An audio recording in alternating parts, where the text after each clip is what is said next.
안녕하세요. 오스킨 성형외과 이태근 대표원장입니다.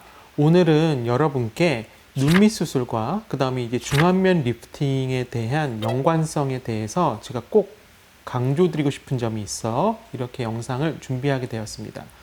우선 저는 맨델슨 교수가 쓴 논문을 바탕으로 해서 저의 임상 경험과 그 다음에 미국 성형외과 회지에 게재되었던 논문을 바탕으로 해서 여러분께 좀 더 객관적이고 좀 더 효과적인 정보를 전달해 드리도록 하겠습니다.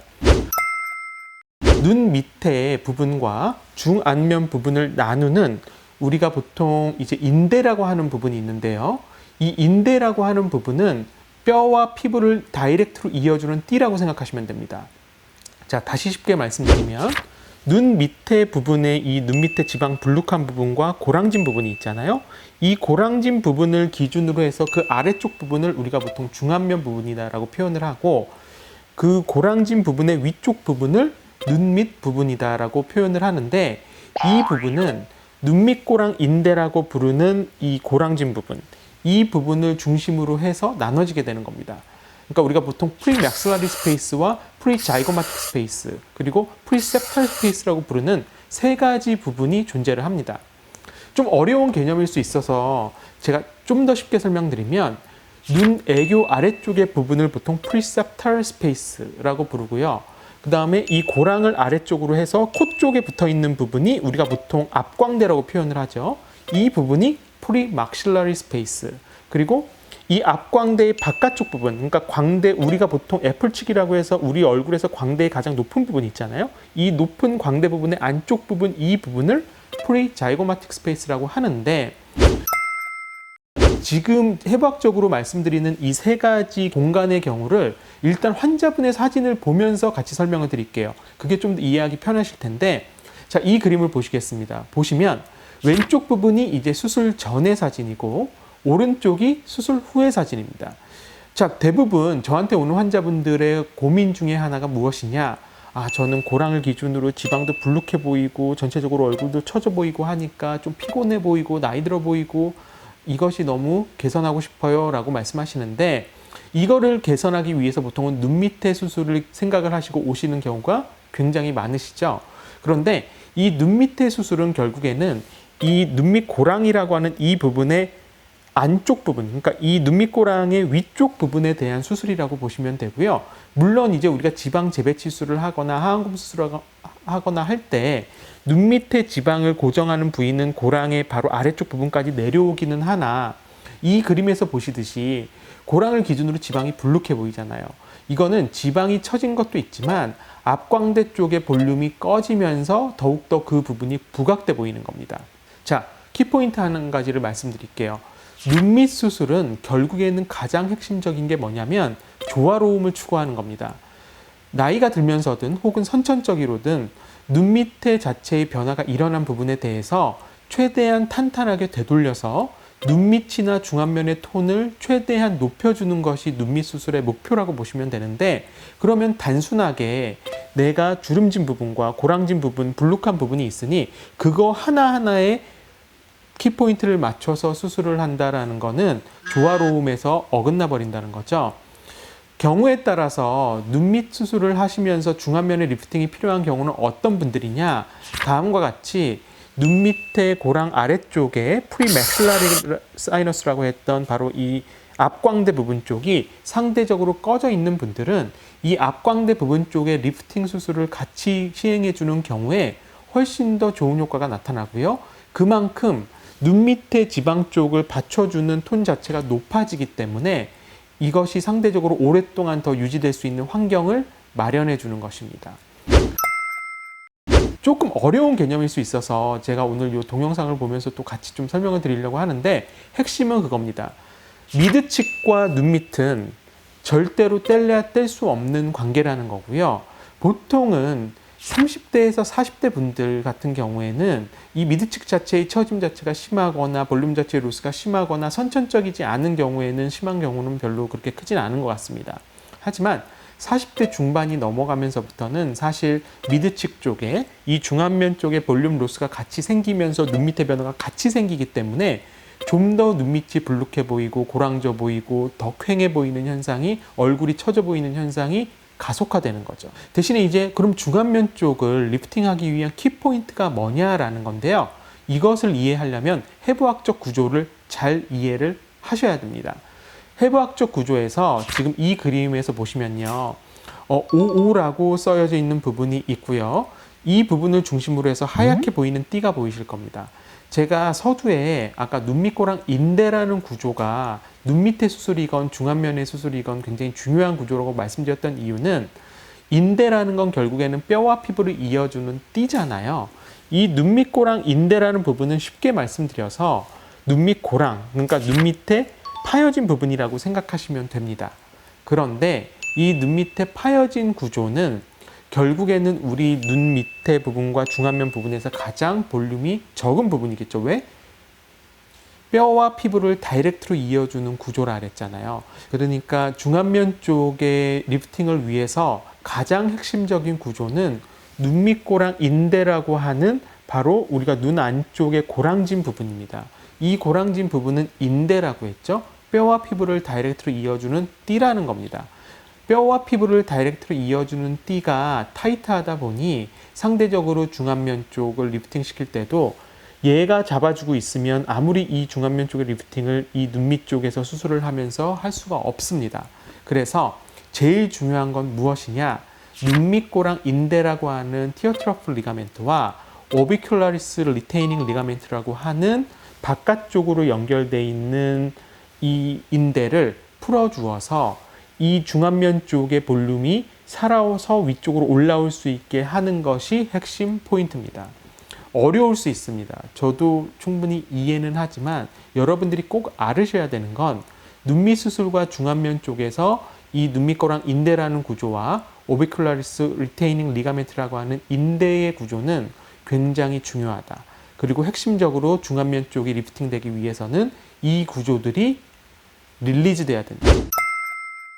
자, 사진을 보면서 이해하면 좀 더 여러분 이해가 빠를 겁니다. 전후 사진입니다. 왼쪽이 이제 수술 전의 사진이고 오른쪽이 수술 후의 사진입니다. 아마도 다음과 같은 고민을 하시는 분들은 정말 많을 겁니다. 고랑을 기준으로 지방이 처진 것 같고 상대적으로 얼굴은 전체적으로 처져 보이고, 맞습니다. 눈밑 수술의 가장 핵심적인 포인트는 중안면과 뗄래야 뗄 수 없는 관계라는 거였고요.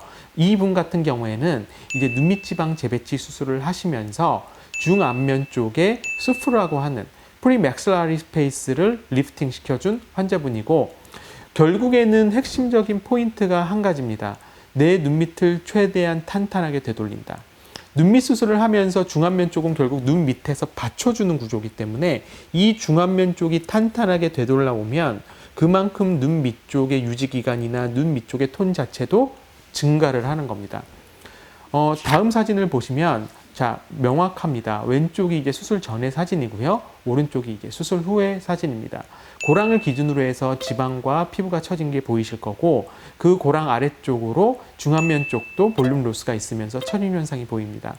눈 아래쪽은 우리가 이제 하안검 수술이라고 해서 안쪽으로는 눈밑 지방 재배치 수술을 해주고 바깥쪽에서는 남는 피부는 끌어올리는 수술을 한 겁니다. 그런데 이분 같은 경우는 바깥쪽의 피부를 끌어올리는 수술을 하면서 아래쪽에 수프라고 하는 눈 밑쪽에 아래쪽에 있는 중안면 쪽의 지방을 끌어당기는 수술을 같이 해주신 분이고, 그러다 보니까 당연히 눈 밑쪽이 좀 더 탄탄해지면서 좀 더 영한 인상, 좀 더 밝고 생기 있어 보이는 인상이 되는 겁니다. 다른 사람으로 태어나려고 이분이 수술한 거 아닙니다. 뭐냐?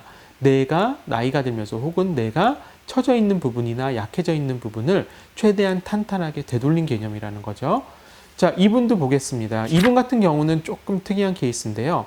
고랑이라고 하는 눈밑고랑 인대 부분이 워낙 타이트하게 잡혀주다 보니 상대적으로 고랑 쪽은 꺼져 보이고 지방은 불룩해 보이고 중안면 쪽은 더 꺼져 보이는 겁니다.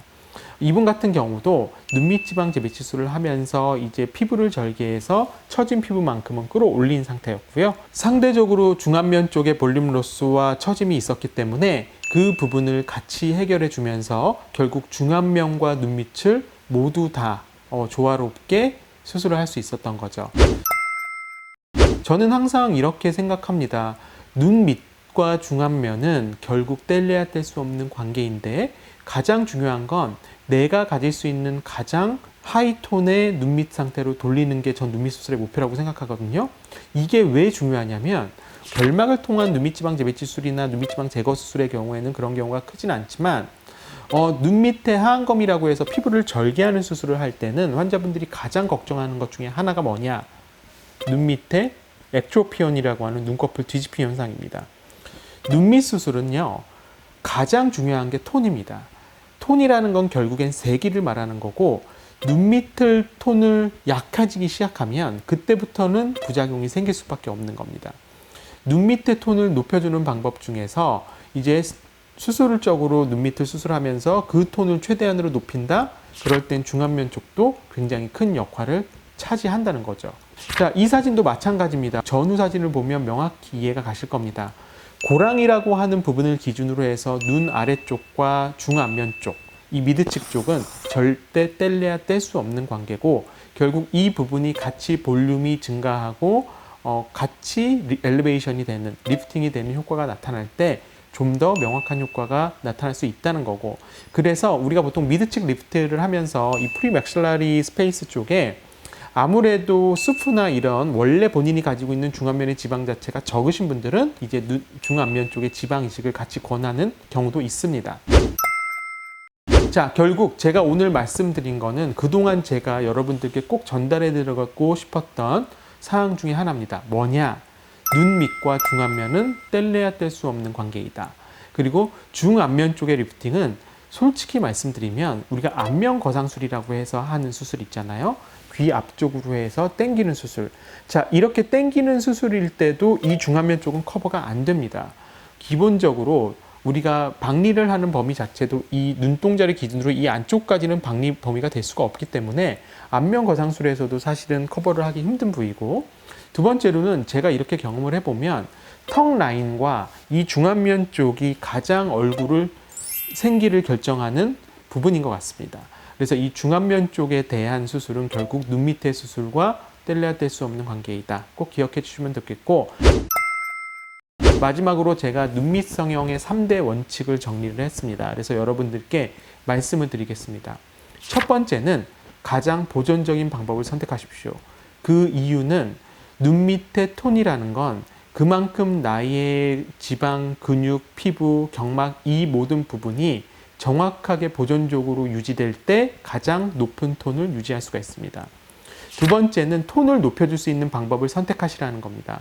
자, 예를 들어서 우리가 수술을 할 때 하안검이라는 수술을 통해서 피부에서부터 안쪽으로 접근하는 방법일 때는 근육을 뚫고 들어가기 때문에 근육의 톤 자체가 굉장히 떨어질 수밖에 없습니다. 그래서 저 같은 경우는 눈 밑에 하안검 수술이 필요한 경우는 이제 피부에서부터 근육을 뚫고 들어가는 경우가 있지만, 대부분의 경우에서는 사실 저는 눈 밑쪽의 지방이나 결막을 통해서 하는 수술 방법을 하고, 바깥쪽에서는 피부만을 당겨 올리는 방법을 좀 더 선호합니다. 왜? 눈 밑의 톤은 눈 밑의 성형에서 가장 중요합니다. 그것은 뭐를 결정하기 때문이냐면 부작용, 그 다음에 유지기간, 그리고 미용적인 면입니다. 자, 마지막 세 번째는 얼굴 전체의 조화로움입니다. 결국 우리가 수술을 하는 이유는 내가 좀 더 고와 보일 수 있다는 것이 가장 큰 목표일 텐데요. 그것을 도와드리는 게 저희 성형외과 의사들의 역할이고, 또 그것을 잘 조화롭게 될 수 있게 고민하는 것도 저희의 역할이라고 생각합니다. 그래서 얼굴 전체적으로 조화롭게 수술하는 건 굉장히 중요합니다. 제가 항상 조화로움을 강조하는 이유는 눈, 코, 입, 얼굴 이 부분은 내가 가지고 있는 가장 개성적인 표현입니다. 이 표현이 절대로 획일화돼서는 안 된다고 생각하고, 전체적으로 본인의 얼굴형에 맞게, 본인의 분위기에 맞게 본인의 조화로움을 유지하는 것이 저는 가장 중요하다 생각합니다. 자, 오늘은 제가 눈밑 수술과 중안면 쪽의 영향에 대해서 맨델슨이 쓴 논문의 기초로 해서 여러분께 전달해 드렸습니다. 핵심적인 포인트는 결국에는 눈밑 수술과 중안면 쪽의 조화로움을 추구하는 수술이 가장 중요하다라는 것이고요. 여러분들도 항상 좋은 성형 혹은 올바른 성형을 추구하시는 것을 저는 추천드립니다. 저는 오스킨 성형외과 이태근 대표원장이었고요. 오늘도 좋은 하루 되시길 바랍니다. 감사합니다.